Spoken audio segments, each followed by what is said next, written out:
से 500 रुपए करने की जरूरत है। और देश में माइक्रो फाइनेंस कंपनियां ट्राइबल इलाके के अंदर 25 से 30% ब्याज पे पैसा दे रही है।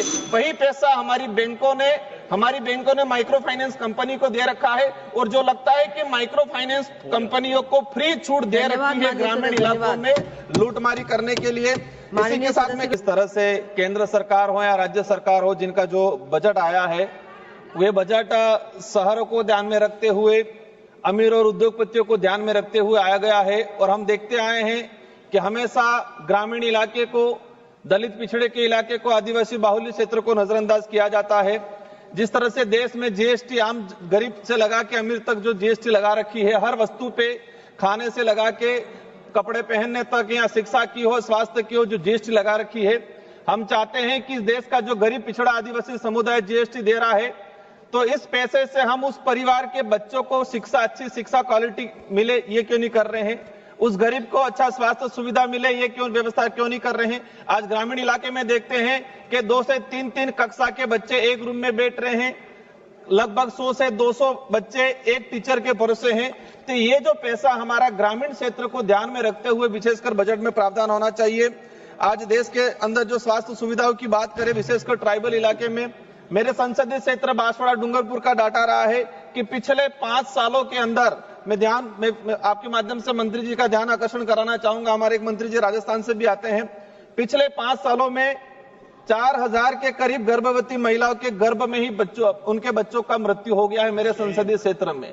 5 सालों के अंदर 4000 के करीब।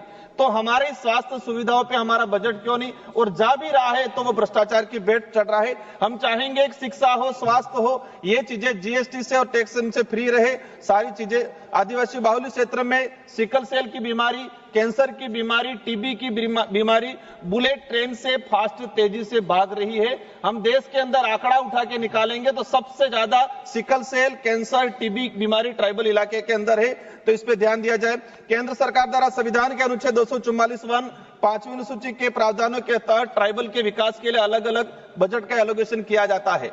लेकिन पिछले हम 2-3 सालों से देखते आ रहे हैं, या तो एलोकेशन हुआ है वो भी मूल रूप से धरातल पे नहीं पहुंच पाता है। और पिछले सरकार में, या उस समय कांग्रेस की सरकार थी राजस्थान के अंदर, तो क्या विवाद रहा कि हमारे 2022-23 का बजट व अनुच्छेद 275 का जो बजट नहीं पहुंच पाया।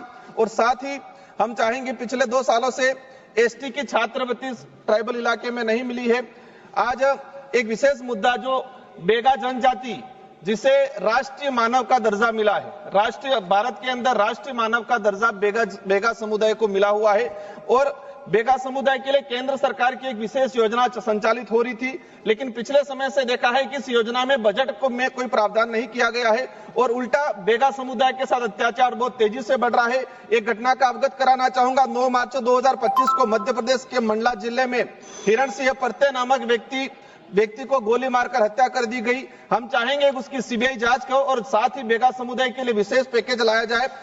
सभापति महोदय, अंतिम में कहना चाहूंगा कि मैं उस संसदीय क्षेत्र से आता हूं बांसवाड़ा, जहां से विवादित बयान हमारे प्रधानमंत्री जी के रहे थे कि मंगलसूत्र छीन लिया जाएगा।